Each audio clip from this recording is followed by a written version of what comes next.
Hi all, അസ്സലാമലൈക്കും. Welcome back to Silna's kitchen. ഇന്നത്തേത് ഭയങ്കര ടേസ്റ്റി ആയിട്ടുള്ള വെറൈറ്റി ആയിട്ടുള്ള ഒരു അടിപൊളി പലഹാരത്തിന്റെ റെസിപ്പിയാണ്. ബ്രേക്ക്ഫാസ്റ്റ് ആയിട്ടും സ്നാക്സ് ആയിട്ടും കഴിക്കാൻ പറ്റും. കുട്ടികൾക്കൊക്കെ ഭയങ്കരമായിട്ട് ഇഷ്ടമാവും. അപ്പൊ ഇതെങ്ങനെയാണ് തയ്യാറാക്കുന്നതെന്ന് അറിയാനായിട്ട് വീഡിയോ സ്കിപ്പ് ചെയ്യാതെ മുഴുവനായിട്ടൊന്ന് കണ്ടു നോക്കണേ. റെസിപ്പിയിലോട്ട് കടക്കുന്നതിന് മുമ്പായി സിൽനാസ് കിച്ചൺ ചാനൽ ആദ്യമായിട്ട് കാണുന്നവരാണെങ്കിൽ പ്ലീസ് ഒന്ന് സബ്സ്ക്രൈബ് ചെയ്തേക്കണേ. ഒപ്പം തന്നെ ഈ വീഡിയോസ് നിങ്ങൾക്ക് ഇഷ്ടപ്പെടുകയാണെങ്കിൽ ഒരു ലൈക്ക് ചെയ്ത് ഷെയർ ചെയ്ത് സപ്പോർട്ട് ചെയ്യാനും മറക്കരുത്. ഇനി നമുക്ക് ഇതെങ്ങനെയാണ് തയ്യാറാക്കുന്നതെന്ന് നോക്കാം. ഇതിനായി ആദ്യം തന്നെ പഴുത്ത തക്കാളി ഒരെണ്ണം എടുത്തിട്ട് അത് ഇതുപോലെ കട്ട് ചെയ്തിട്ട് ഈ ഒരു ചെറിയ മിക്സ്ഡ് ജാറിലേക്ക് ഇട്ട് കൊടുക്കുന്നുണ്ട്. ഇനി അതിലേക്ക് 2 കോഴിമുട്ട പൊട്ടിച്ചൊഴിച്ചു കൊടുക്കാം. ഈ ഒരു പലഹാരം ബ്രേക്ക്ഫാസ്റ്റ് ആയിട്ട് കഴിക്കുകയാണെന്നുണ്ടെങ്കിൽ നമുക്ക് ഇതിന്റെ കൂടെ മറ്റൊരു കറികളുടെയും ആവശ്യമില്ല. വെറുതെ കഴിക്കാനും ഭയങ്കര ടേസ്റ്റ് ആണ്. അടുത്തതായി ഇതിലേക്ക് ഇട്ട് കൊടുക്കുന്നത് കടലമാവാണ്. ഞാനിവിടെ 2 ടേബിൾ സ്പൂൺ അളവിൽ ഇട്ട് കൊടുത്തിട്ടുണ്ട്. ഓരോ സ്പൂണിലും നിറയെ എടുത്തിട്ടുണ്ട്. ഈ ഒരു അളവിലാണ് ഇട്ട് കൊടുത്തിട്ടുള്ളത്. ഇനി ഇതിലേക്ക് എരിവിന് വേണ്ടിയിട്ട് ഇതുപോലെ ചെറിയൊരു സ്പൂൺ അളവിൽ 1 സ്പൂൺ മുളക് പൊടി ഇട്ട് കൊടുത്തു. ഇനി ഒരു 1/4 സ്പൂൺ അളവിൽ മഞ്ഞൾപ്പൊടി, പിന്നെ ഇതിലേക്ക് വേണ്ടത് കായത്തിന്റെ പൊടിയാണ്. അതുകൂടി 1/4 സ്പൂൺ അളവിൽ ഇട്ട് കൊടുത്തിട്ട് ആവശ്യത്തിനുള്ള ഉപ്പും കൂടെ ഇട്ട് കൊടുത്തിട്ടുണ്ട്.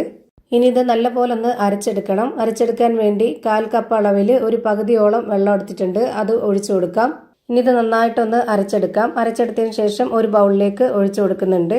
നമ്മുടെ സ്കൂൾ കുട്ടികൾക്കൊക്കെ സ്കൂൾ വിട്ട് വരുന്ന സമയത്ത് കൊടുക്കാനാണെന്നുണ്ടെങ്കിലും അതുപോലെ സ്കൂളിലേക്ക് പോകുന്ന സമയത്ത് KG കുട്ടികൾക്ക് സ്നാക്സ് ബോക്സിൽ വെച്ച് കൊടുക്കാനൊക്കെ പറ്റിയ നല്ല ഹെൽത്തി ആയിട്ടുള്ള ഒരു അടിപൊളി പലഹാരമാണ്.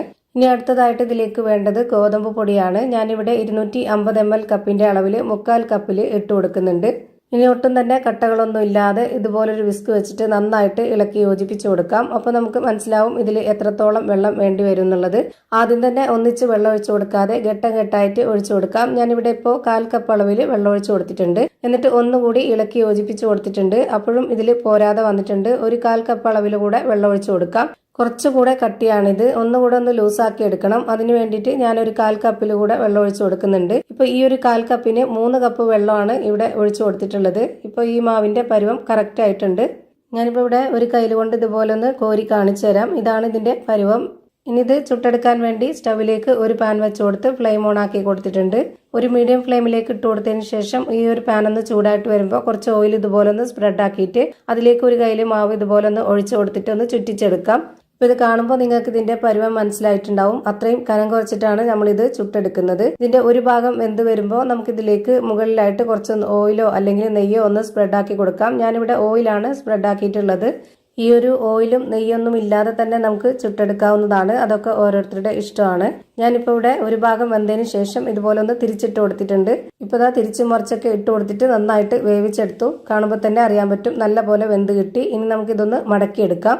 ഇപ്പോൾ ഒരെണ്ണം ചുട്ടെടുത്തിട്ടുണ്ട്. ഇനി വീണ്ടും ഈ ഒരു പാനിലേക്ക് കുറച്ച് ഓയിൽ ഇതുപോലെ ഒന്ന് സ്പ്രെഡ് ആക്കി കൊടുക്കുക. എന്നിട്ട് വീണ്ടും മാവ് ഒഴിച്ചു കൊടുത്തിട്ട് ഒന്ന് ചുറ്റിച്ചെടുക്കണം.